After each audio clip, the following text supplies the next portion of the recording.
세계 3대 가전 IT 전시회로 꼽히는 CES 2019 개막이 일주일 앞으로 다가왔습니다. 매년 CES에서는 올해 한 해 트렌드를 미리 앞서 볼 수 있는 그런 자리가 되고 있는데요. 올해에도 국내에서도 삼성전자와 LG전자를 비롯해 현대차, SK하이닉스 등 대기업들이 총 출동합니다. 오늘은 올해 CES에서 어떤 기술들을 만나볼 수 있을지 미리 짚어보는 시간을 마련했습니다.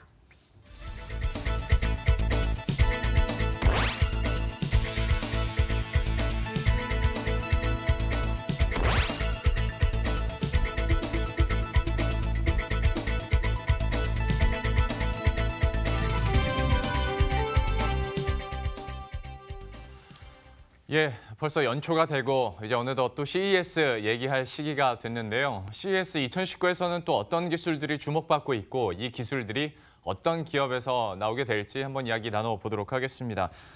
다음 주잖아요. 먼저 큰 그림에서부터 이번 CES에서는 어떤 기술들이 나오게 될까요? 네, 일단 말씀하신 대로 다음 주죠. 이 미국 라스베가스에서 현지 시각으로 오는 8일부터 11일까지 나흘 동안 CES가 개최가 됩니다.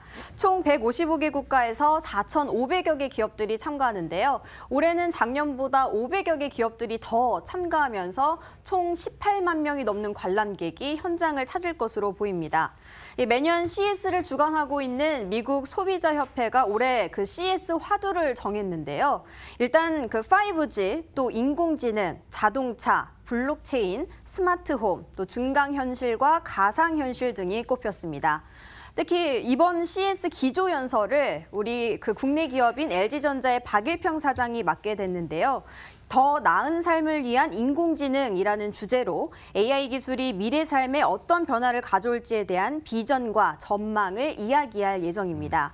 작년 CES 주제가 스마트 시티였거든요. 이 사물 인터넷과 인공지능이 어떻게 그 가전을 뛰어넘어서 도시의 융합이 될지 그 인프라의 중요성을 확인할 수 있었는데요. 올해는 그 도시를 뛰어넘어서 우리 미래 삶에 인공지능이 어떻게 좀 융합이 될지 그런 그림들을 보실 수 있을 텐데요.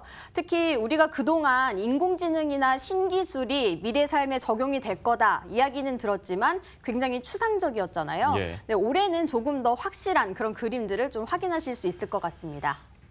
얘기를 해준 것처럼 올해도 뭐 화두 자체가 인공지능부터 5G, 사물인터넷, 증강현실, 지난해와 크게 다르지는 않습니다만은 대신 조금 더 구체화되는 작품들이 나오고 있다라는 점에서 의미를 둘 수 있을 것 같은데 그러면 이제 구체적으로 삼성전자와 LG전자에서 어떤 기술력과 어떤 제품을 내놓을지도 이제 궁금해지는 것 같습니다. 어떻습니까? 네, 일단 삼성전자와 LG전자는 이번 CES에서 TV 신제품을 공개합니다. 현재 글로벌 TV 시장에서 삼성과 LG가 1, 2위를 다투고 있는데요. 각자 메인으로 내세우고 있는 QLED와 OLED 신제품을 내세우면서 맞대결을 펼칠 것으로 보입니다.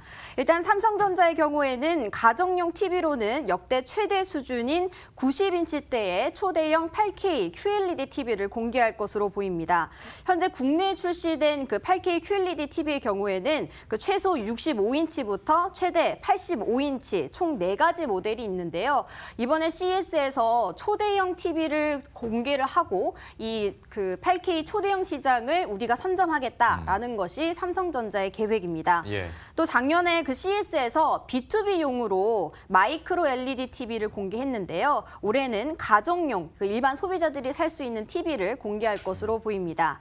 LG전자 역시 8K OLED TV와 함께 돌돌 말리는 롤러브 TV를 공개할 것이다라는 추측이 나오고 있는데요. 이 TV를 시청하지 않을 때는 보시는 것처럼 돌돌 말아서 보관할 수 있는 그런 제품입니다. 예. 작년 CES에서 LG 디스플레이가 그 시험 생산 단계에 있는 롤러블 OLED를 공개한 바 있는데요. 올해는 그것을 소비자들이 실제로 살 수 있는 그런 완제품을 선보일 것으로 보입니다. 예. TV 부문에서도 한번 기대를 해보도록 하겠고 또 한 가지는 이제 스마트폰에 인공지능이 계속 탑재되고 있는데 이것도 좀 세부 조정이 될 것 같고 뛰어난 기술력의 제품들이 나올 거라고 예상이 되고 있고 로봇들도 여기서 항상 관심을 받잖아요. 좀 어떻게 전망되고 있습니까? 네, 말씀하신 것처럼 인공지능 그런 것들이 많이 업그레이드된 모습을 보일 수가 있는데요. 이 삼성전자의 뉴 빅3죠. 어떻게 스마트홈과 연동이 될지 그런 업그레이드 기술들이 공개가 될 것으로 보이고요. 또 미국 시장을 겨냥한 그 세탁기 신제품도 삼성전자가 공개할 것으로 보입니다. LG전자의 경우에는 그 자체 AI 플랫폼인 LG 싱큐를 전면에 내세워서 업그레이드된 신기술과 프리미엄 가전들을 선보일 것으로 보입니다. 특히 LG전자의 경우에는 이 산업 현장에서 쓸 수 있는 웨어러블 로봇을 공개하는데요. 이름은 LG 클로이 스투봇이라고 합니다. LG의 경우에는 작년 8월에 이미 화면에서 보시는 것 같은 하체 근력 지원용 스투봇을 공개했는데요. 예. 올해는 그 사용자의 허리에 가해지는 부담을 줄여주는 그런 로봇을 개발했다고 합니다. 착용감이 대폭 개선이 돼서 입고 벗기 굉장히 편리한 제품이라고 합니다. 그리고 삼성전자도 이 의료용 에어러블 그 로봇을 공개할 것이다라는 추측이 현재 나오고 있는 상황입니다. 아울러 LG전자는 지난해 조직 개편을 통해서 CEO 직속으로 로봇 사업 센터와 자율주행 사업 태스크를 신설한 바 있는데요. 이번 CES에서 공개 부스는 아니지만 비공개로 부스를 만들어서 그 LG의 최신 그 자동차 기술들을 파트너사들에게 공개할 것으로 보입니다. 예. 웨어러블 로봇 같은 경우에는 언젠가 기회가 된다면 강은혜 기자가 여기서 직접 한번 입어보고 시연하는 날이 왔으면 좋겠습니다. 한번 이것도 CES에서 얼마나 또 신기한 로봇들이 나올지 그리고 실생활에 활용할 수 있는 로봇들이 나올지 한번 기대해 보도록 하겠고요. 나라별로 봤을 때는 중국이야 워낙 또 빠르게 부스를 늘려가고 있고 일본 같은 경우에도 다시 좀 박차를 가는 분위기지 않습니까? 여기서는 어떤 기술들이나 제품들이 나올 것으로 예상됩니까? 네, 말씀하신 대로 중국과 일본이 굉장히 추격을 많이 해오고 있는 상황인데요. 일단 그 중국의 하이센스의 경우에는 CES에서 80인치 이상 그 초대형 TV를 신제품을 공개할 것이다라는 예상이 나오고 있습니다. 이 하이센스의 경우에도 그 삼성과 마찬가지로 초대형 시장을 공략을 하고 있거든요. 그러면서 그 8K 울트라 발광 다이오 자체 그 퀀텀 기술을 탑재한 ULED TV를 공개할 것으로 보입니다. 또 글로벌 3위 제조사인 중국의 TCL도 고해상도 8K TV를 공개할 것으로 보입니다. 반면에 OLED 진영에 있는 일본의 소니와 파나소닉 역시 업그레이드된 해상도와 영상 처리 기술을 갖춘 OLED TV 신제품을 CES에서 선보일 것으로 예상됩니다. 참 또 하나 신기한 점은 4차 산업혁명이 이루어지다 보니까 CES도 그렇고 나중에 열리는 또 이파에서도 그렇고 항상 자동차도 나온다라는 거죠. 자동차와 관련해서 어떤 기술력이랄지 아니면 진짜 제품화해서 나오는 경우도 있는데 이번에는 좀 어떻습니까? 네, 항상 작년에도 그랬죠. CES에서 가전보다 더 주목을 받고 있는 것이 바로 미래차 기술인데요. 예. 이 CES에서는 지난 2014년부터 이 자율주행 기술이 조금씩 선보이다가 매년 그 규모가 커지고 있는데요. 올해는 더 똑똑해진 인공지능이 그 운전자의 감정을 캐치하는 그런 자율주행 신기술이 공개된다고 합니다. 우선 기아차는 이번 CES에서 실시간 감정 반응 차량 제어 시스템을 최초로 공개할 예정이라고 합니다. 이 시스템은 그 인공지능이 생체 정보를 인식해서 운전자의 감정 상태를 실시간으로 분석해 주는데요. 그에 따라서 소리나 진동, 온도, 또 차량의 조명 이런 차량 내의 환경을 운전자에 맞게 최적화해 주는 기술이라고 합니다. 마치 자동차가 살아서 움직이는 것처럼 그 운전자의 상태를 파악해서 실시간으로 알아서 능동적으로 서비스를 제공해주는 그런 인공지능이 구현된다는 건데요. 예. 현대모비스 역시 운전자의 손동작을 인식하는 가상공간 터치 기술을 공개한다고 합니다. 차량 내부에 카메라가 여러 개가 탑재가 돼 있어서 운전자의 손짓과 눈짓을 알아서 캐치를 해서 거기에 맞는 그런 서비스를 제공하는데요. 예를 들어서 별도의 터치를 하지 않아도 손짓만 하면 오디오나 내비게이션을 조작할 수 있는 그런 서비스라고 합니다. 또 뭐 탑승객의 감정에 따라 조명과 음악 등이 바뀌는 기술도 선보인다고 합니다. 이게 뭐 단순히 카메라가 운전자의 손짓이나 눈빛만 그 캐치를 하는 것이 아니라 딥러닝을 해서 그 감정을 캐치해서 최적의 서비스를 제공한다는 건데요. 예. 나중에는 뭐 음주운전이나 졸음운전 이런 것들을 예방할 수 있는 안전 기술에도 다 활용이 될 것으로 보입니다. 앞으로 이런 자율주행차가 보편화가 되면 운전자와 차량이 서로 교감을 하는 그런 감성주행 기술 시대가 열릴 것으로 보입니다.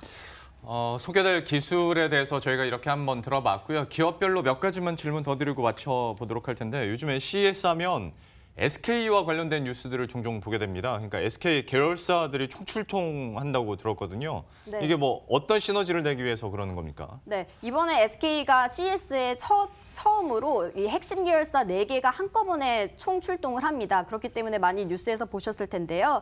일단 전시 슬로건은 SK의 혁신적 모빌리티입니다. SK 계열사가 가지고 있는 혁신적인 자동차 기술들을 선보이겠다라는 건데요. 아무래도 CES에 완성차 업체들이 많이 참가를 하다 보니까 이 자리에서 우리가 가진 모빌리티 기술을 선보여서 새로운 사업 기회를 모색하겠다 이런 의도로 해석되는데요. 일단 SK 이노베이션의 경우에는 차세대 성장 동력으로 집중 육성하고 있는 전기차 배터리, ESS 배터리 등을 소개를 합니다. 또 폴더블 폰의 핵심 소재로 꼽히고 있는 투명 필름도 공개를 한다고 합니다. 또 SK텔레콤의 경우에는 300m 이상의 장거리 목표물을 탐지할 수 있는 자율주행 기술하고 또 5G 기반의 VR 서비스를 선보인다고 합니다. 하이닉스의 경우에는 이 자율주행 기술에 반드시 필요한 차량용 D램과 낸드 플래시 등 반도체 솔루션을 공개하고요. SKC는 자동차 유리 파손 시 피해를 최소화하는 필름, 뭐 배터리 무게를 줄여주는 방열 소재, 이런 자동차 소재와 관련된 부품들을 공개한다고 합니다. 이처럼 SK그룹은 그 계열사 간의 모빌리티 기술력을 바탕으로 올해를 SK의 그 모빌리티 사업화를 가속화하는 원년으로 삼겠다라는 계획입니다. 참 이런 거 보면 LG도 그렇습니다만은 SK그룹 역시 뭐 차체만 제공을 해주면 자동차 한 대 나올 정도의 기술력을 현재 가지고 있고 이번 CES에서도 그런 시너지를 한번 낼 수 있을지 저희도 지켜보도록 할 텐데요. 마지막으로 워낙 큰 규모의 행사다 보니까 누가 가는지도 항상 궁금증이거든요. CEO들은 당연히 갈 테고 총수들은 좀 어떻게 예상이 됩니까? 네, 일단 말씀하신 대로 워낙 4대 그룹, 우리나라 4대 그룹이 총출동하다 보니까 많은 CEO들이 참석을 하는데요. 뭐 삼성에서도 김기남 그 반도체 부문 부회장과 김현석 소비자가전 부분 사장, 고동진 그 IM 그 스마트폰 부분 사장 등 3명의 CEO가 모두 전원 참석을 합니다. LG에서도 역시 모든 조성진 부회장을 포함해서 각 사업부장이 모두 총출동하고요. 하지만 이렇게 많은 CEO들이 참석을 하고 있지만 우리가 관심을 모았던 이재용 삼성전자 부회장과 구강모 LG그룹 회장, 또 최태현 SK그룹 회장 등 이 총수들은 이번에 참가하지 않을 것으로 보입니다. 이 정의선 부회장의 경우에는 작년에도 CES에서 깜짝 방문을 해서 주목을 받았는데요. 하지만 아직까지 올해 CES 참석 여부는 결정되지 않았다고 합니다. 그동안 CES는 한 해 업계 트렌드를 미리 살펴보는 자리였는데요. 이 4차 산업혁명 이후 이 신기술의 생태계가 점차 넓어지면서 기업 간의 경계를 허물고 융합과 새로운 사업 기회를 모색하는 자리로 계속 거듭나고 있습니다. 예, 이렇게 해서 오늘 다음 주에 있을 CES 2019에 대한 이야기들 강은혜 기자와 함께 나눠봤습니다. 잘 들었습니다.